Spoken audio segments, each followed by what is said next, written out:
Il est 8h32, vous êtes bien sur RMC et BFM TV. Bonjour François-Olivier Gisbert. Bonjour Apolline de Malherbe. Merci d'avoir accepté d'être là ce matin parce qu'on a franchement besoin de comprendre un tout petit peu comment on en arrive finalement à revenir presque à la case départ. François-Olivier Gisbert, un mot quand même pour vous présenter pour ceux qui ne le seraient pas, mais il y en a peu à mon avis. Vous êtes éditorialiste au Point, vous êtes écrivain, éditorialiste bien sûr. Et tiens, je voudrais citer d'ailleurs votre dernier livre parce qu'on a l'impression que cette histoire, elle se poursuit. Histoire intime de la Ve République, tragédie française. C'est aux éditions Gallimard, cette tragédie française qui peut-être se poursuit. Vous me disiez, oui, on est parti il y a 2 semaines. On est arrivé finalement au bout d'un chemin. Le gouvernement devrait être finement annoncé ce week-end, mais enfin, on en a déjà les grandes lignes. En gros, ce qu'on comprend, c'est qu'il y aura beaucoup de macronistes, un peu de droite classique, une petite poudre, un tout petit peu de droite classique, un petit peu de droite classique, une caution peut-être de gauche avec Didier Migaud. Et puis, tout ça pour ça. Un seul horizon, c'est-à-dire le parti d'Édouard Philippe, visiblement qui est très mal vu. Hein. Alors comment on en arrive là ? Un seul, c'est. Écoutez. Moi, si vous parliez de cette espèce d'énorme boulot que j'ai fait sur l'histoire intime de la Ve République, et c'est vrai que je me dis qu'on est un peu en 1958. Pourquoi ? Il y a plein d'éléments. Il y a d'abord la situation financière. L'endettement, la France que va découvrir De Gaulle en 1958, c'est un endettement considérable. C'est une inflation, 15%, on n'en est pas là du tout. Mais économiquement, on voit très bien que la France est au bout du rouleau. Hein. Je ne parle pas d'industrie qui se casse la gueule, la désindustrialisation, 10% du PIB, c'est-à-dire 2 fois moins que l'Allemagne, le taux le plus bas d'Europe, etc. Enfin, vous voyez, tout ça, la France est à bout de souffle. À bout de souffle, c'est un affaissement économique. Et autour de ça, enfin, il faut rajouter évidemment l'affaissement de l'autorité, 25 000... refus d'obtempérer, et avec beaucoup de gens qui pensent que le refus d'obtempérer est un droit. Vous voyez, c'est le seul pays au monde. C'est-à-dire, dans ces cas-là, il faut supprimer la police. Si la police peut arrêter personne. Bon. Et puis, je peux rajouter comme ça plein de choses. Un type comme ça qui fait un appel à l'intifada en plein Paris, place de la Nation, devant des députés et les filles. Un appel à l'émeute, à l'intifada, enfin pas l'émeute. François-Olivier Gisbert, je vous interroge sur le gouvernement et vous croyez, c'est-à-dire pour vous, je parle de la situation. C'est ça qui fait qu'on en arrive là ? Non, justement c'est le contraire. C'est-à-dire face à une situation comme ça, je me dis, qu'est-ce qu'il a fait De Gaulle en 1958 ? Il a tout refait. Enfin, il a refait la France je dirais, la France n'attendait que ça, d'ailleurs en plus, parce que la France n'attend que ça en fait. Moi, je ne fais pas partie de ceux qui pensent que c'est foutu. Je pense que ça va très très mal. Je pense que la situation est épouvantable. Et en même temps, je pense qu'il suffit de rien parce qu'il y a de l'énergie dans ce pays. Il y a plein d'énergie, il y a plein de gens qui veulent. Et c'est ce qui s'est passé en 1958. C'est-à-dire, il a pris 4-5 mesures et c'est reparti. Mais est-ce que cette fois-ci, l'étincelle est là ? Non. Pourquoi ? Parce que ce qu'a fait De Gaulle en 1958, c'est qu'il y avait tout le monde. Alors, je reconnais que là, pour Barnier, l'équation était très compliquée parce que personne ne veut venir. Hein, tout le monde lui a dit non. C'était à lui de convaincre. Bon, mais dans ces cas-là, peut-être faut prendre son avion pour demander. Le rêve, si vous voulez, c'était un gouvernement avec tout le monde.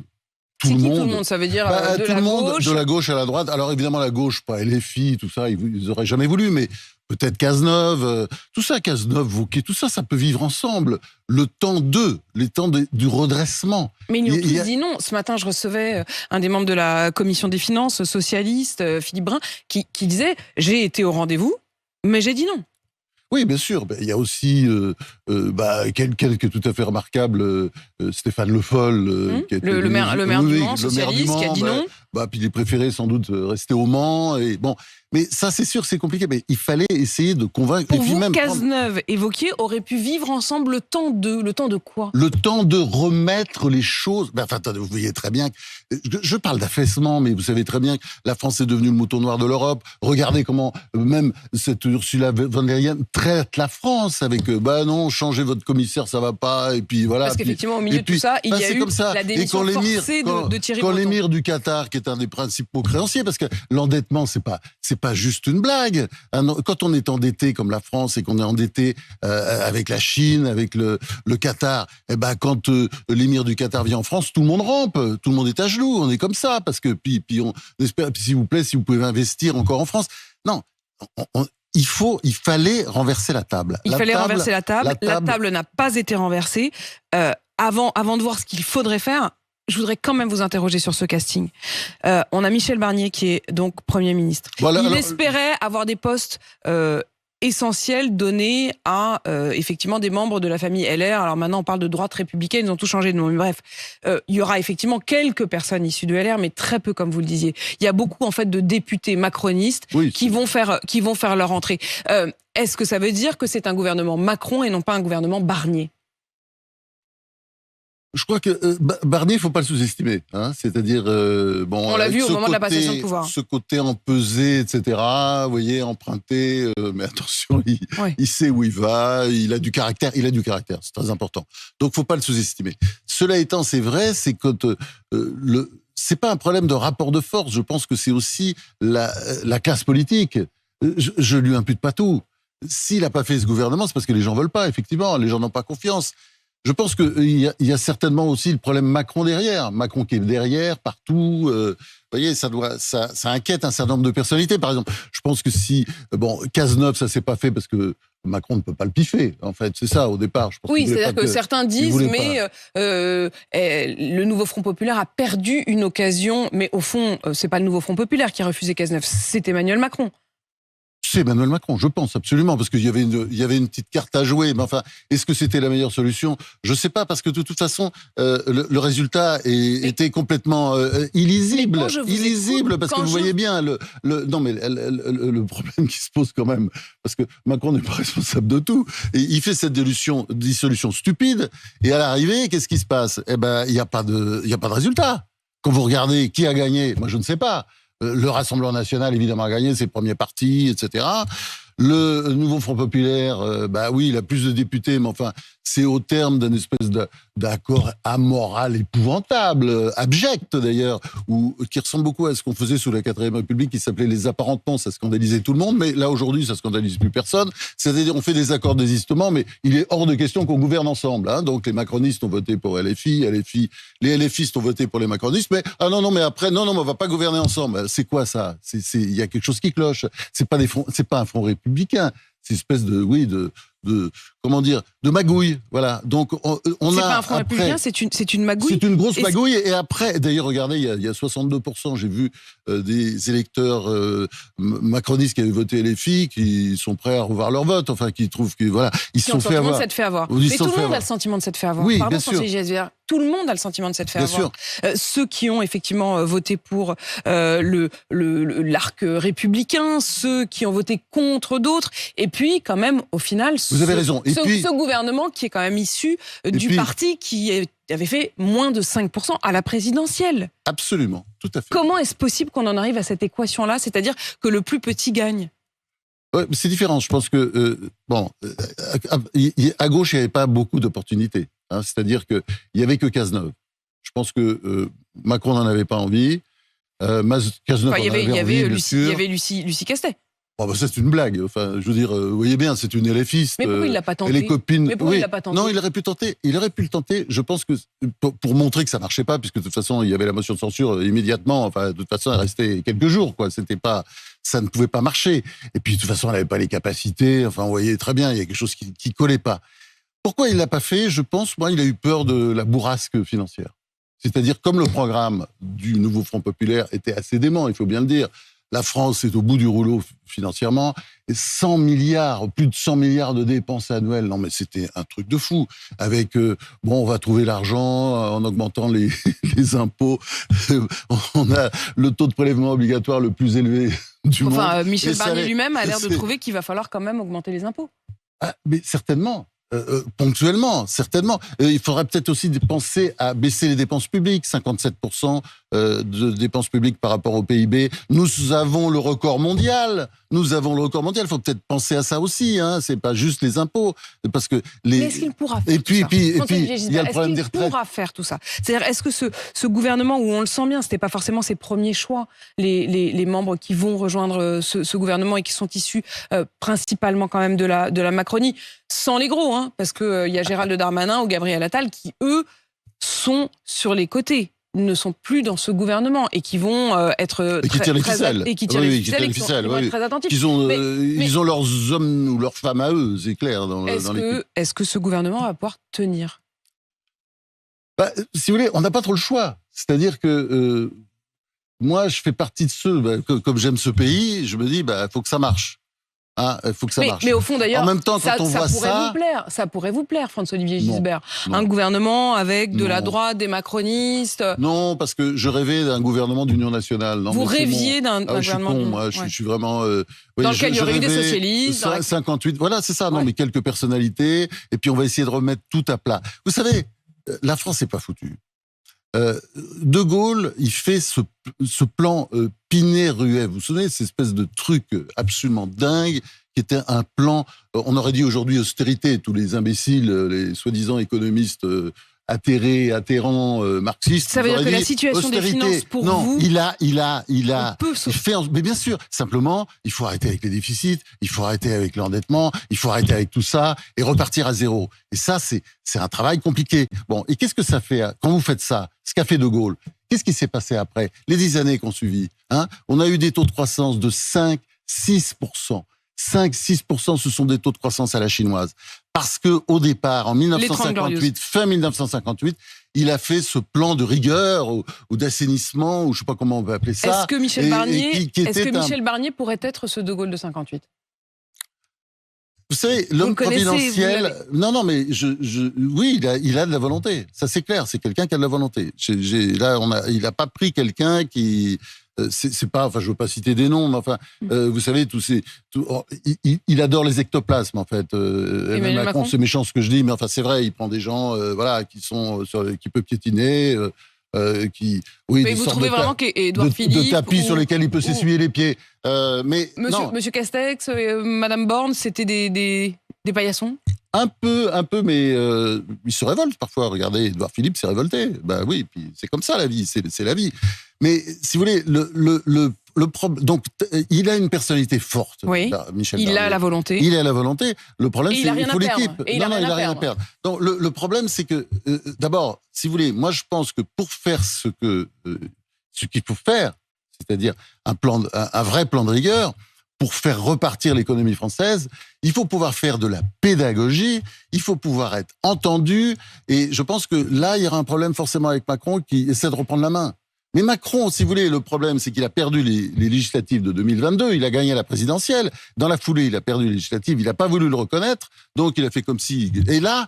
Il a perdu aussi, parce que tout le monde a perdu. Il a perdu aussi. Tout le monde a perdu, parce que l'idée que c'est le perdant qui gouverne aujourd'hui, elle est fausse. Mais j'ose à peine tout le monde a perdu dans ces dernières élections législatives, tout le monde a perdu. François-Olivier Gisbert, j'ose à peine dire les noms, parce qu'effectivement, il y en a beaucoup qu'on connaît pour les avoir reçus de ci, de là, mais qui n'étaient pas forcément en première ligne de la Macronie, mais qui viennent tous de la Macronie. Astrid Panosyan, Jean-Noël Barrot, qui était Geneviève Darrieussecq. Très demandé par les syndicats. Attention, c'est quelqu'un de tout à fait de qualité. Astrid Panosyan-Bouvet, ça fait longtemps qu'on en parle, je pense qu'elle est une femme de qualité. Elle serait ministre du Travail. Jean-Noël Barrot, qui était aux Affaires européennes, serait le ministre des Affaires étrangères. Geneviève Darrieussecq à la Santé.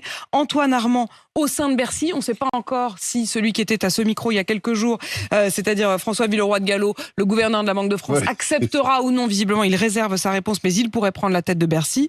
Et puis, il y en a quelques-uns qui viennent des LR. Bruno Retailleau, à l'intérieur, qui aura sans doute visiblement un périmètre large et qui sera sans doute l'un des hommes puissants de ce gouvernement. Annie Genevard, qui était numéro 2 des LR et qui serait ministre de l'Agriculture. Et puis pour le reste, effectivement, Othman Nasrou, qui lui aussi vient des LR, qui serait à la laïcité et aux discriminations.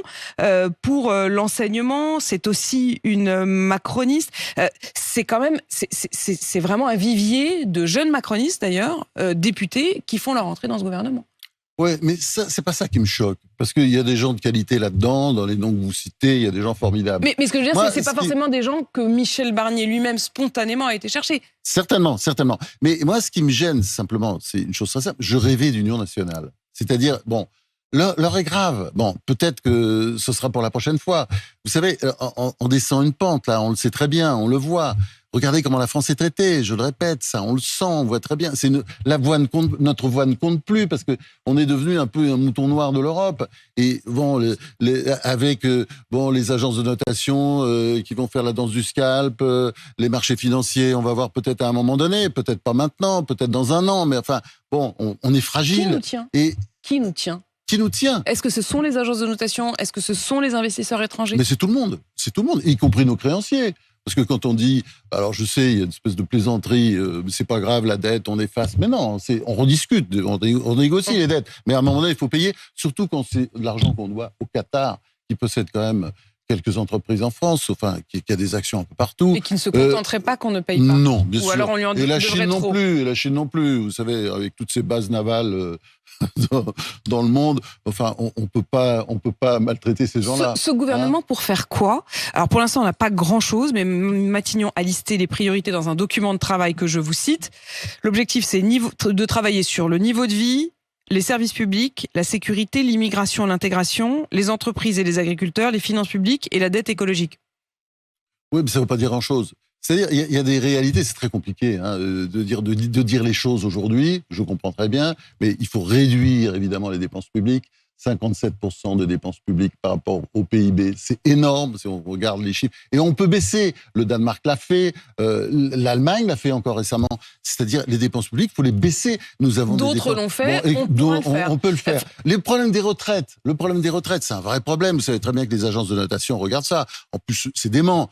Une grande partie de l'endettement français, mais est-ce qu'on peut mettre les retraites sur pause ? C'est parce que c'est l'État qui paye les retraites. La réforme des retraites sur pause. Oui, parce que ça excite tout le monde, mais vous savez, à un moment donné, il faudra le faire. Et ça, il faut commencer à faire de la pédagogie. Vous savez, il a beaucoup parlé, Macron, mais il fait pas de pédagogie. Il fait pas de pédagogie parce que vous savez, je reviens encore sur De Gaulle. De Gaulle disait toujours, gouverner, c'est être dur. Gouverner, c'est être dur. Et gouverner, il disait aussi, on sait ça dans toutes les petites entreprises, y compris les petites PME, c'est dire non, non, non, non, tout le temps. Bon, lui, il dit oui tout le temps. Oui tout le temps, de temps en temps, il lui arrive de dire non, d'ailleurs, et on est très content, mais en général, il dit oui. Et c'est pas comme ça qu'on gouverne. Et malgré tout, et malgré le fait de dire oui, le grand paradoxe, c'est qu'il soit, dans ce cas, détesté. François-Olivier Gisbert, je voudrais quand même qu'on parle d'un personnage qui finalement lui-même ne parle pas, ou très peu, qui est Laurent Wauquiez. Laurent Wauquiez, qui, semble-t-il, est quand même là, tapis dans l'ombre, a depuis longtemps cette ambition présidentielle, qui a refusé d'aller à Bercy. Il disait visiblement que c'était l'intérieur ou rien.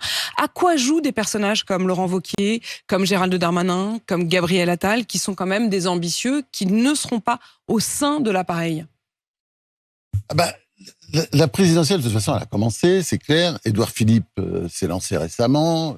Gabriel Attal aussi, ça c'était dans le point d'ailleurs, les deux. Et puis, Laurent Wauquiez, on le sait depuis très longtemps, il est candidat. Donc, ça a commencé. Après, la présidentielle, elle va pas commencer quand même tout de suite aujourd'hui, même si on voit bien. Donc, il va y avoir un temps d'action. Oui, et si vous voulez, là, de toute façon, je pense que après, si vous voulez, ce qui s'est passé aux législatives, qui est assez sidérant en fait, parce que il n'y a pas de vainqueur. Je pense qu'il y a la possibilité de faire des choses. Et ce qui va se passer, comme si le gouvernement ne fait rien, ce qui est pas possible, ce qui est tout à fait possible. Si le gouvernement ne fait rien, la présidentielle va commencer. C'est-à-dire, on va faire de la politique. On va faire de la politique politicienne. Mais c'est pas ça dont la France a besoin. Parce que la France a horreur du vide. Et que donc, s'il ne se passe rien, chacun fera sa petite danse. Exactement. Mais c'est ça l'histoire. Et c'est qu'en fait, on a besoin de réformes de fond. C'est-à-dire de quelqu'un qui s'attaque. Quand on parle de Villeroy de Galhau, ce serait très bien parce que et quelqu'un qui justement s'attaque aux dépenses publiques, c'est-à-dire qui commence à faire de la pédagogie. Vous savez, c'est important. La pédagogie, il y a des hommes politiques, des personnalités qui ont fait de la pédagogie dans le passé. Vous vous souvenez de Barre, avec des plans de rigueur effrayants, et qui réussissaient à convaincre les Français, qui étaient professeurs. Ouais, mais Michel Rocard, on ne comprenait pas toujours tout ce qu'il disait, mais Michel Rocard aussi, c'était un pédagogue. Il y a eu des pédagogues en politique. Donc, et je crois que c'est un moment où il faut expliquer, voilà, attention, la réforme des retraites, on est obligé de faire des réformes. Regardez ce qui se passe ailleurs. Il faut remettre la France au travail aussi. Nous sommes le pays du monde qui travaille le moins. Regardez sur les pays de l'OCDE, regardez l'Union européenne, on est le pays en heures annuelles travaillées. On est le pays qui travaille le moins. Juste, il y a la Finlande aussi, on est avec la Finlande. Mais la Finlande, ça se comprend parce que et la Finlande a d'autres sous oui, et d'autres sources de. Ils ont du pétrole et puis de toute façon c'est difficile de sortir de chez soi, tout est enneigé une grande partie de l'année. Merci François-Olivier Gisbert, éditorialiste au Point, écrivain. Je redonne le titre de votre dernier livre, Histoire intime de la Ve République, tragédie française. Et vous le dites ce matin, c'est pas foutu. Non, mais la France c'est pas foutu, la France n'est pas finie. Non, mais il faut arrêter avec ces bêtises.